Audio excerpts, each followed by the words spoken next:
तो जहरीले cough syrup से 15 मासूमों की जान गई और इसके बाद पूरे मध्य प्रदेश में अब दहशत है। मध्य प्रदेश का राजगढ़ प्रशासन भी हरकत में आ गया है। ड्रग इंस्पेक्टर की टीम ने जिले भर के मेडिकल स्टोर पर जांच अभियान शुरू कर दिया है।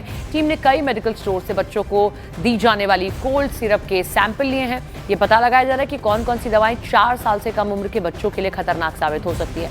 रतलाम में भी मेडिकल स्टोर पर दवाओं की चेकिंग की जा रही है। जिले की 7 मेडिकल दुकानों पर प्रतिबंधित कफ सिरप का स्टॉक चेक किया गया है।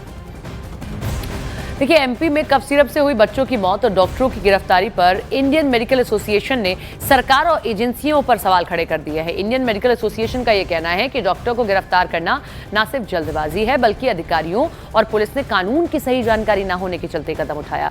एसोसिएशन ने साफ कहा कि असली दोषी दवा बनाने वाली कंपनी है और निगरानी में नाकाम रही एजेंसियां हैं, न कि इलाज करने वाला डॉक्टर।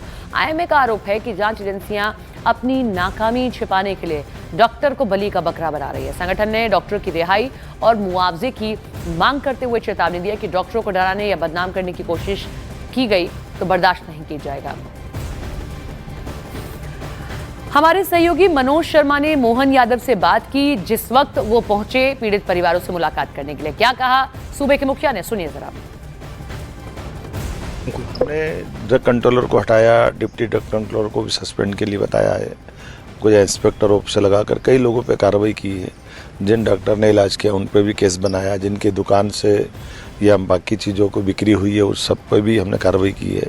अर्थात कार्रवाई के पक्ष में तेरा मेरा न देखते हुए जो जहाँ जिस प्रकार से लापरवाही बरती गई वहाँ कार्रवाई भी कर रहे हैं। जहाँ समझाइश देना वहाँ समझाइश भी दे रहे हैं और जिन फैक्ट्रियों ने लापरवाही की उनको। सोया हुआ प्रशासन अब जाकर जागा है, लेकिन कई बच्चों की जान जा चुकी है। कई सवाल हैं इन सब के बीच में, जैसे सिर्फ कफ सिरप की ही जांच क्यों? सिर्फ कफ सिरप से ही जहर हो सकता है ये है, या दूसरी दवाइयों में भी गड़बड़ी हो सकती है? क्या नहीं हो सकती है दूसरी दवाइयों में गड़बड़ी? बाकी दवाइयों पर फोकस क्यों नहीं किया जा रहा? और क्या एक और हादसे का इंतजार किया जा रहा है कि सिर्फ कफ सिरप चेक किए जा रहे हैं, बाकी कुछ और नहीं?